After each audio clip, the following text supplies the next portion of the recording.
Hai, Assalamualaikum dan salam sejahtera. Bersama Titi Sinta hari ini kita akan lihat bahagian yang ketiga bagi topik 9 kebarangkalian peristiwa bergabung, iaitu peristiwa saling eksklusif dan tidak saling eksklusif. So di bahagian pertama dan kedua hari itu kita dah bincangkan peristiwa bersandar dan tidak bersandar serta peristiwa gabungan. Okay, so hari ini jom kita lihat. Okey, so apa yang kita nak belajar hari ini? Yang pertama berkaitan dengan peristiwa saling eksklusif dan tidak saling eksklusif ialah dengan untuk mengenal pasti peristiwa tu. Okey, adakah peristiwa tu saling eksklusif atau tidak. Okey, kemudian kita nak menaraikan kesudahan serta menghitung kebarangkalian. Okey, seterusnya kita akan tekankan bagaimana untuk melengkapkan gambar raja pokok dan akhirnya bagaimana untuk membuat penyelesaian masalah yang melibatkan kebarangkalian.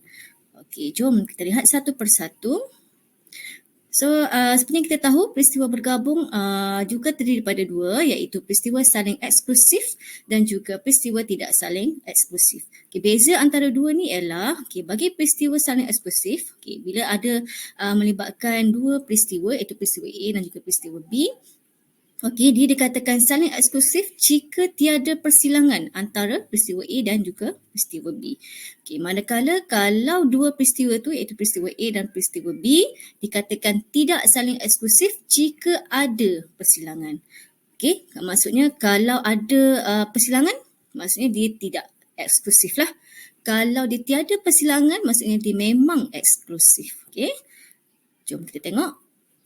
Okay, so kalau dari gambar rajah Venn, peristiwa saling eksklusif ni dia akan bersilang, dia akan bersentuhan lah, so dia akan ada persamaan antara A dan B.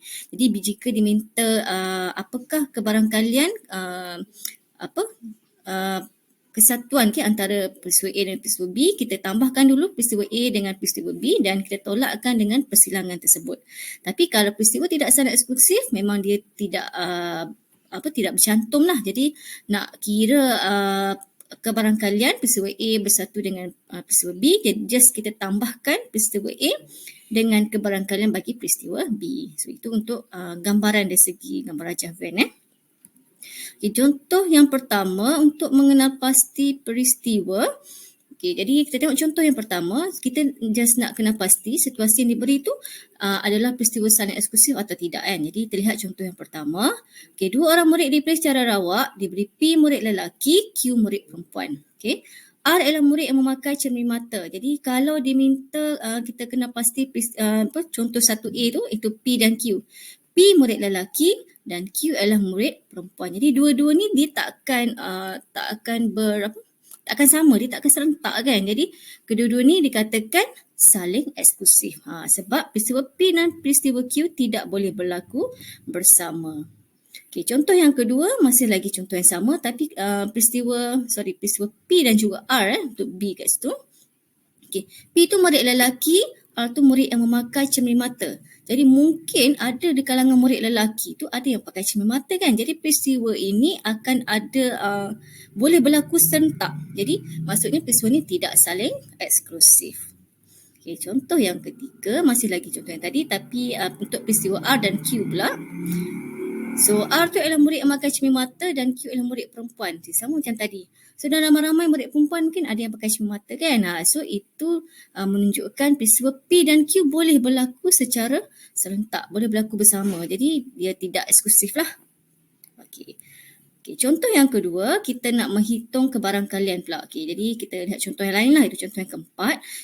Contoh situasi diberi 5 kepingkat berlabel dengan huruf S, I, N, G dengan A.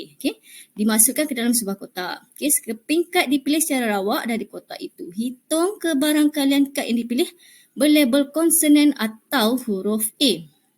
Jadi saya andaikan kat situ K itu adalah huruf konsonan dan A adalah huruf A.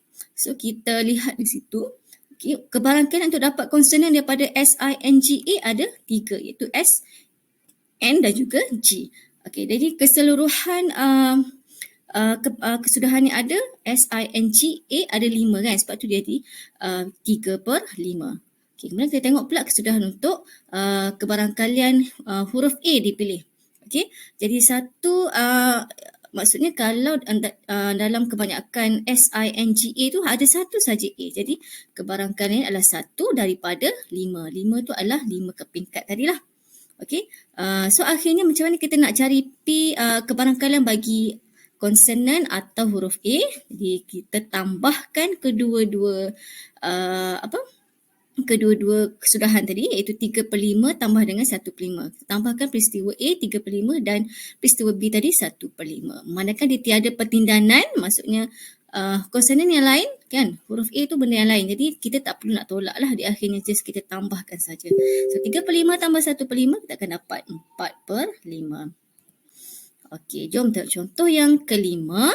Okay, yang ini pula ada 6 biji bola berlabel 1, 2, 3, 4, 5 dan 6. Okay, dimasukkan dalam sebuah kotak. Sebiji bola dipilih secara rawak. Hitung kebarangkalian bola yang dipilih berlabel dengan nombor genap atau nombor perdana. Jadi kita tahu nombor genap kan, dia ada juga nombor perdana kan dalam kalangan nombor genap, iaitu 2 kan. Jadi peristiwa ni dikatakan sebagai peristiwa. Kita cakap tadi, kalau ada pertindanan atau ada berlaku serentak, itu menunjukkan dia tidak saling eksklusif. Jadi bila kita dah tambahkan kedua-dua kebarangkalian A, peristiwa A dengan kebarangkalian bagi peristiwa B, kita kena tolakkan dengan yang pertindanan tu. So kita tengok dulu, andaikan A tu adalah nombor genap dan B adalah nombor perdana.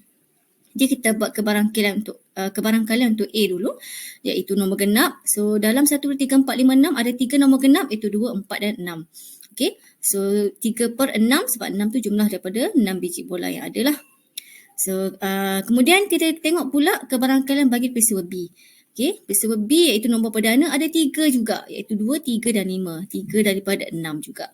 Kemudian untuk dapatkan persilangan dia, so bandingkan peristiwa A dengan peristiwa B tu, ada satu nombor yang sama kan, itu nombor 2 yang saya highlightkan kat situ. Jadi maksudnya ada satu pertindanan kat situ. Sebab tu kebarangkalian bagi A persilangan dengan B ada 1 daripada 6. So akhirnya kita nak cari kebarangkalian A bersatu dengan B, kita tambahkan dulu kebarangkalian A dan kebarangkalian B, kemudian kita tolakkan dengan pertindanan di 1/6. Akhirnya kita akan dapat 5/6. Okey, kemudian contoh yang ke-6, kita nak buat penyelesaian masalah yang mana melibatkan kita perlu lengkapkan dulu gambar raja pokok dan juga menyelesaikan kebarangkalian lah. So contoh ini melibatkan sebuah kotak mengandungi 7 biji guli hijau dan 5 biji guli kuning. Okay, 2 biji guli dipilih secara rawak, satu demi satu dari beg tanpa pemulangan. So noted kat situ, kalau tanpa pemulangan maksudnya bilangan nak ambil kali kedua tu dia akan berkurang daripada yang asal. Okay, berkurang 1. Okay, jadi hitung kebarangkalian bahawa kedua-dua guli yang dipilih mempunyai warna yang sama. Jadi kita buat dulu gambar rajah pokok. So guli pertama H akan jadi kita ambil pada soalan asal 7 daripada 12 kan. Okay, manakala kalau kuning 5 daripada 12. Okay, jadi bila guli pertama H kita ambil hijau dan guli kedua kita ambil hijau juga, maksudnya guli hijau yang mula-mula tadi 7/12 ni dah berkurang jadi 11 kan, jumlah semua ada 11 sebab dah kurang 1. Dan 7 tadi dah berkurang lagi 1, dia akan jadi 6/11. Maka kita nak lengkapkan gabungan yang bawah yang 1 tu, iaitu H dengan K tu, kita tolakkanlah 1 tolak 6/11, kita dapat 5/11. Manakala yang bawah tu pula, bila kita ambil guli pertama tu warna kuning, so diberi kat sini 5/12. Bila kita ambil kuning lagi sekali untuk guli kedua, dia dah berkurang jadi 4/11. 5 tolak 1, 4. 12 tolak 1, 11. So nak melengkapkan KH tu adalah kita tolakkan 1 dengan 4/11, jadilah 7/11. So kita lihat antara kesudahan yang ada tu, yang mana menunjukkan kesudahan warna guli yang sama. Okay, sama.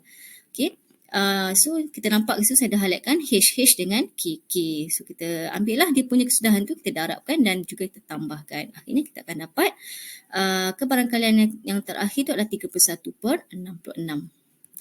Okey, so contoh yang terakhir kita lihat kat sini, peristiwa ni berlaku dalam pertandingan nyanyian. Okey, dia dah bagi dah dekat situ VV 27 dan kebarangkalian Tasha dipilih adalah 4/11. Disuruh hitung kebarangkalian salah seorang sahaja yang akan dipilih.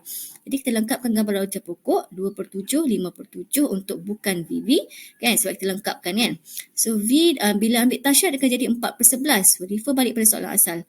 Okey, sebab tu akan jadi pasangan dekat bawah tu V dengan bukan T adalah 1 tolak dengan 4/11, kita dapat 7/11. Okay, manakala yang bawah tu kalau bukan VV kita ambil yang pertama, kalau second kita dapat Tasha masih lagi kita ambil yang sama tadi lah 4/11 Okay, kemudian padanan ni adalah untuk bukan VV dan bukan Tasha adalah 1 tolak 4/11. Kita dapat kat situ 7/11. Jadi akhirnya kita lihat balik kesudahan yang mana menunjukkan hanya salah seorang saja yang mertai.